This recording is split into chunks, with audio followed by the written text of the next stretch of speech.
그리고 다음 주 월요일이 꽤 중요할 것 같아요. 문재인 전 대통령의 과거 사위 특혜 채용 의혹과 관련해서 검찰이 공판 전 증인신문이라는 제도를 활용해서 친인척 관리를 맡았던 전직 청와대 행정관을 법정에 불러서 조사하기로 했습니다. 정식 기소도 안 된 사건에선 매우 이례적인 일입니다. 문재인 전 대통령의 전 사위 서모 씨 특혜 채용 의혹에 대한 수사가 진행되고 있는데 9일 예정된 신모 전 행정관에 대한 증인신문에 문재인 대통령이 출석하지 않기로 했다고 합니다. 의혹에 대해 명확히 소명하지 않고 모욕주기, 망신주기 프레임으로 언론 플레이에만 열중하고 있습니다. 2016년 11월 당시 야당 대권주자였던 문재인 대통령은 검찰 조사에 응하지 않겠다는 입장을 밝힌 박근혜 대통령에 대해 검찰도 대통령이라고 예우할 것이 아니라 그냥 피의자로 다루면 된다라고 말했습니다. 문재인 대통령도 본인께서 했던 말씀 그대로 행동에 옮기시기 바랍니다. 다음 주 월요일 9월 9일 공판 전 증인신문. 청와대 민정비서관실 행정관 출신이고 친인척을 관리했던 일을 했습니다. 그리고 특히 태국 이주를 도운 핵심 인물 가운데 한 명인데 그 서정욱 변호사님, 공판 전 증인신문을 받아줬다라는 게 왜 이례적인지, 그럼 9월 9일 재판, 아니죠, 정확히 얘기하면 이 조사의 의미는 어떻게 받아들여야 됩니까? 아마 근데 그 판사가 볼 때 문재인 대통령에 대해서 사실상 공소가 제기됐다고 보는 거죠. 왜냐하면 이제 문재인 대통령이 공판 전에 가장 중요한 정인의 신문을 미리 하는 거예요. 이거는 세 가지 차이가 있는 게 검찰에 안 가도 되잖아요. 근데 여기는 가야 됩니다. 저번에 한 번 불응했는데 이번에 안 가면요 강제 구인합니다. 청와대 행정관이. 신모 씨 이분이 강제로 정은 의무가 있어요. 우리 법에는. 따라서 이제 그 강제성이 있다는 거 하나. 두 번째, 검찰에 가면 묵비권하죠. 근데 법원에서는 묵비권하면 과태료 처벌됩니다. 왜냐하면 이게 정은 의무가 있어요.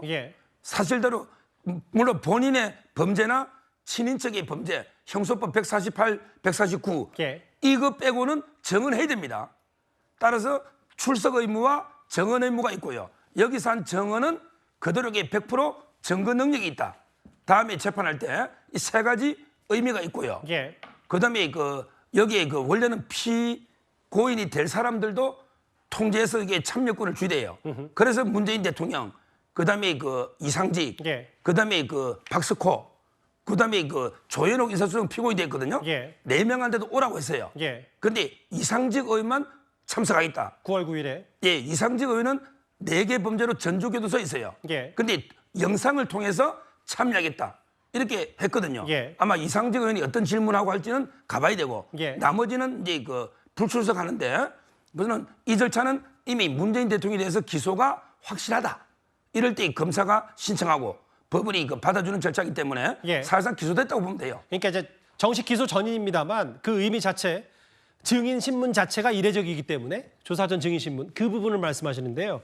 이제 박성민 비서관님, 이 분이 청와대에서 친인척 관리를 했다. 그런데 다음 주 월요일 이 조사 과정에 지금까지 뭐 한두 번 불응했다가 이제 결국 나오게 된 셈이면 결국은 이 금전 관리, 수상한 거래에 대해서도 검찰이 따져먹겠다는데 문 전 대통령은 여기 일단 안 나오기로 통보를 했지만 가닥을 잡은 것 같습니다.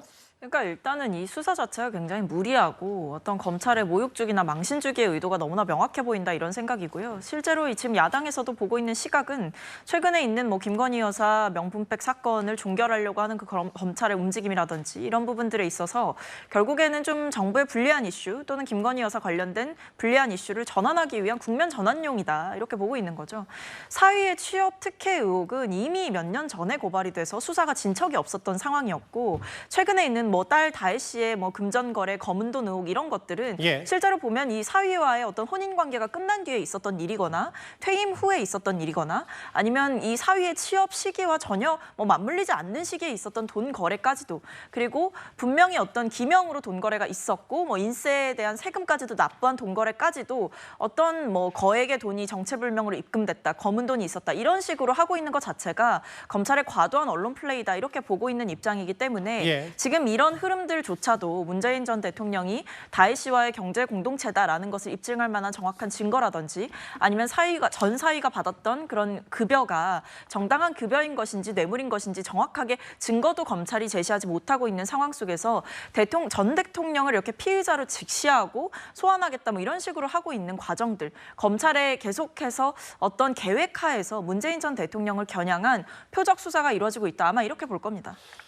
그 핵심 인물, 이 친인척 관리 핵심 인물 전직 청와대 행정관의 공판전 증인 신문이 다음 주 월요일인데 그 바로 전날이네요. 또 공교롭게도 아마 이재명 대표가 지난번 미뤄졌던 양산 평산마을 문 전 대통령 예방할 것 같은데 그 이현정 의원님. 네. 민주당에서 일부 한 단체가 문 전 대통령 탈당해라는 집회 예고한 모양이에요.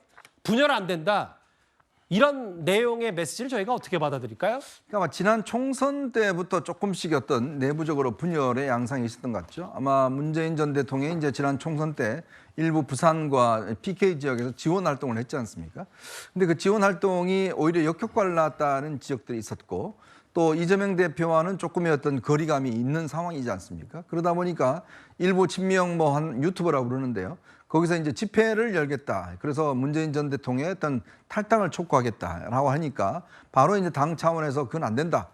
이런 취소를 촉구를 했고 예. 이게 이제 당의 어떤 단일 대우를 깰 수가 있다. 이런 측면에서 아마 한 것 같고 최근에 아마 이 이재명 대표가 지금 당의 이 문재인 전 수사와 관련해서 당 차원에서 일단 대응하겠다 이렇게 이야기를 했고 최근에는 이제 친문 의원들만 뭐 이 이야기를 했습니다만은 아무래도 이제 전반적으로 이런 검찰의 수사 이런 것들이 단지 문재인 전 대통령만 겨냥한 것이 아니라 야권 전체를 겨냥한 것이다 이런 판단에서 이제 공동 대응하지 않겠나 이런 생각이 듭니다. 알겠습니다. 근데 요 유튜브가요. 예. 시사 급발진이라는 이제 유튜브인데 예. 구독자가 11만 5천이 돼요. 예. 이분들이 집회제 공지문을 봤더니 세 가지를 주장하더라고요. 예. 뭐냐면 이제 그 문재인 대통령이 오늘날 윤석열 대통령을 만들었다. 예. 총장 임명해서 요거 하나. 그다음에 이번에 중요한 게 괜히 지원 유세 와가지고 낙동강 전투에 져가지고 108석 개헌 저지를 만들어주고 200석 못했다. 일부 유튜버의 주장이죠. 일단 말씀하시죠. 예. 요 주장을 하고요. 예. 그다음에 조국 당에 대해서는 자기들이 쇄빙선이 돼가지고 뭐 탄핵한다더니 해적선이 돼가지고 오히려 보궐선거에 후보를 내가 민주당 싸운다. 예. 이걸 이렇게 쭉 올려놨더라고요. 알겠습니다. 전직 행정관 얘기까지 해봤고요. 알겠습니다. 문다혜 씨와 관련된 얘기 그리고 문 전 대통령 측인 윤건영 의원의 반박 얘기까지 하나하나 만나봤습니다.